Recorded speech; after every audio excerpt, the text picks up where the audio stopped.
What if Monday's episode is not just about Sophia's fate being revealed, but about the people left behind realizing the nightmare is far from over? Because on Monday, May 4th, Days of Our Lives appears to shift from immediate danger into something even more unsettling: the aftermath. So this may not be an episode built around one single explosion. It may be an episode where every conversation feels like a clue, every accusation feels dangerous, and every silence may be hiding something worse. Let's break it all down. Johnny DiMera survived Sophia Choi's trap, but Monday may prove that survival is only the first layer of this story. Physically, Johnny is out of the apartment. He is in the hospital. He is breathing. He has Chanel beside him.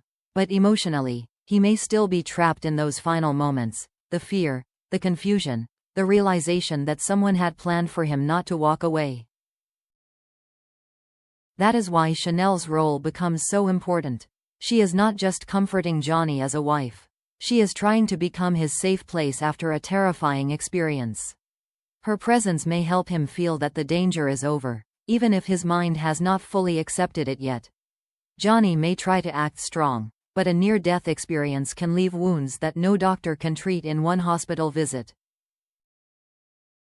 The most painful twist is that Chanel is also carrying fear of her own. She still has not told Johnny about her mammogram results or the need for more testing. That means she may be sitting beside his hospital bed, helping him breathe through his trauma, while silently fighting panic about her own health. Johnny's pain is visible, Chanel's fear is hidden, and that is what may make their scenes feel so heavy. Chanel may believe she is protecting Johnny by staying quiet for now. After everything he just survived, she may not want to add another worry to his plate.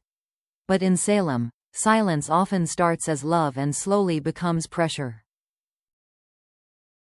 If Johnny later learns Chanel was facing a medical scare while pretending to be completely strong for him, it could break him in a different way. Not because she meant harm, but because he may realize she was suffering alone while he needed her most. There is also the immediate fear of Sophia. As far as many people know, Sophia is missing and possibly on the run. From Chanel's perspective, that means the threat may not be finished. Johnny may have survived once, but Chanel may still be terrified that Sophia could come back and try again.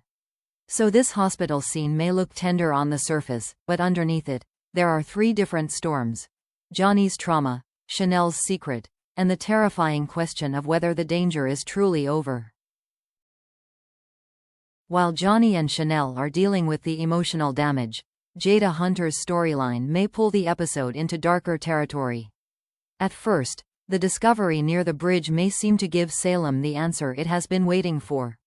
Sophia's backpack, her belongings, possibly her shoes, and then, the devastating confirmation of her fate. On paper, the story may appear simple. Sophia was cornered. She ran. She ended up at the bridge. She fell, hit her head, and died. That is the version the evidence may seem to support. But the audience knows this may not be that simple at all. If Kristen is responsible for Sophia's death, then Jada is not just uncovering a tragedy. She is walking into the first chapter of a cover-up.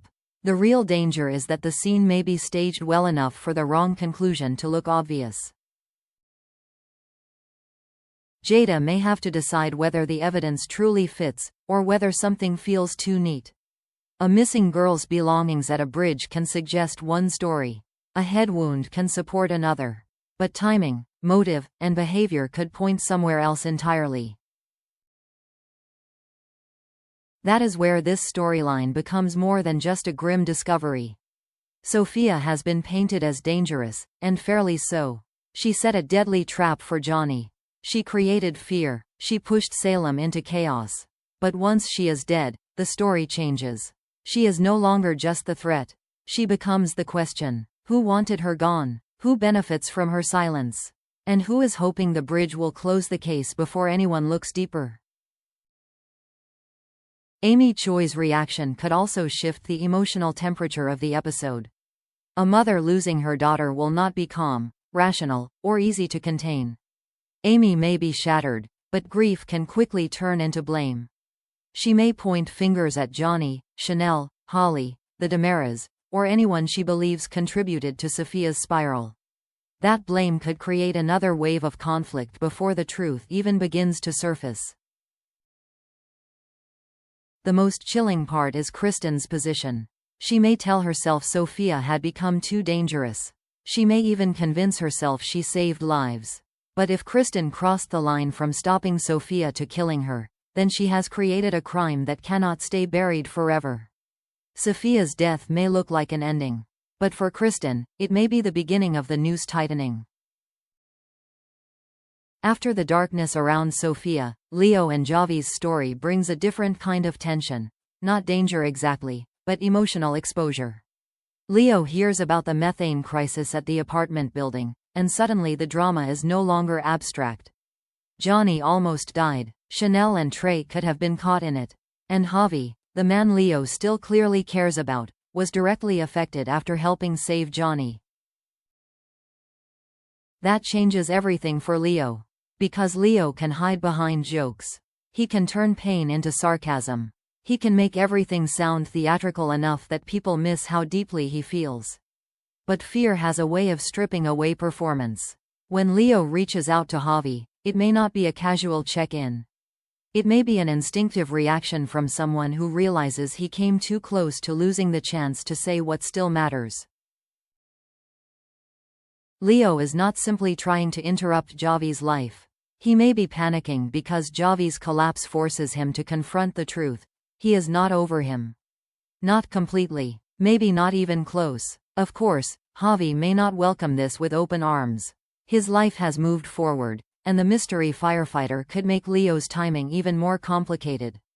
If Javi sees Leo's concern as another emotional intrusion, the conversation could become tense very quickly. But there is another possibility. Javi may recognize that Leo's fear is real. Not polished, not strategic, not dramatic for attention. Real, and that could soften the moment, even if it does not solve everything between them. This is where the relationship still has energy. Leo and Javi do not need an instant reunion for the scene to matter. All it takes is one look, one hesitation, one moment where the old connection becomes impossible to deny. Leo may walk in thinking he is only checking on Javi. But by the end of the scene, both men may be reminded that some feelings do not disappear just because the relationship has changed. And in Salem, an almost goodbye can sometimes reopen a door that everyone thought was already closed. While the bigger headlines are focused on Johnny, Sophia, and the Damaras, Kat Green's update to Rafe Hernandez could be the kind of quiet scene that becomes important later. Because Rafe is not just someone receiving information. He is someone who knows how to read what people are not saying. That is why Kat's update matters.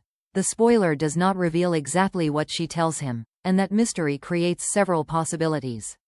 Maybe Kat has information tied to EJ. Maybe she noticed something connected to Sophia's final movements. Maybe she brings up a detail that seems minor now, but later becomes the missing piece in the investigation. And with Sophia's fate about to become public, timing is everything. If the official story begins forming too quickly, Rafe may be one of the few people willing to question it. A backpack near the bridge might suggest one conclusion. A body with a head injury might support that same conclusion. But Rafe has seen enough Salem cover-ups to know that evidence can be arranged, stories can be shaped, and powerful families can move fast when they need to protect themselves. Kat's update could give him one reason to pause. Maybe it is a timeline that does not match. Maybe it is something strange about EJ's behavior. Maybe it is a detail about Kristen that seems harmless until it is placed beside everything else. Whatever it is, Rafe does not need a full confession to get suspicious. He only needs one loose thread. Kat may not realize the weight of what she is bringing. She may think she is simply passing along information. But in a story filled with panic, grief, and Damara damage control, Even a small detail can become dangerous. And if Rafe starts connecting Kat's update to Sophia's death, Kristen could find herself facing a different kind of threat, not emotional outrage, but investigation. Kristen can fight accusations. She can deny motives. She can turn a conversation into a performance. But Rafe is harder to distract. If he begins looking at the bridge, the timing, and the people who had the most to gain from Sophia's silence, then Kat's update may become the first crack in a much bigger cover-up. At the DeMera mansion, the tension becomes sharper, more personal, and far more dangerous. EJ and Kristen trading accusations is not just another family argument. With Johnny nearly killed and Sophia's fate hanging over Salem, this confrontation could become a pressure test for both of them. EJ has every reason to be furious. His son was targeted, almost died, and is now recovering from a nightmare that may leave lasting scars. So if EJ looks at Kristen and senses even the smallest trace of hidden knowledge, he may not let it pass. Kristen, however, is not someone who collapses under pressure easily. If she did kill Sophia, her return to the mansion as if nothing happened would be deeply unsettling. It would suggest that she has already started justifying what she did. In Kristen's mind, Sophia may have become a threat that had to be eliminated. She may convince herself she protected Johnny, protected the family, or protected Salem. But that kind of justification is dangerous. Because the moment Kristen believes she was right, she may underestimate how guilty she looks. EJ may not know the truth yet, but he knows Kristen. He knows how she deflects.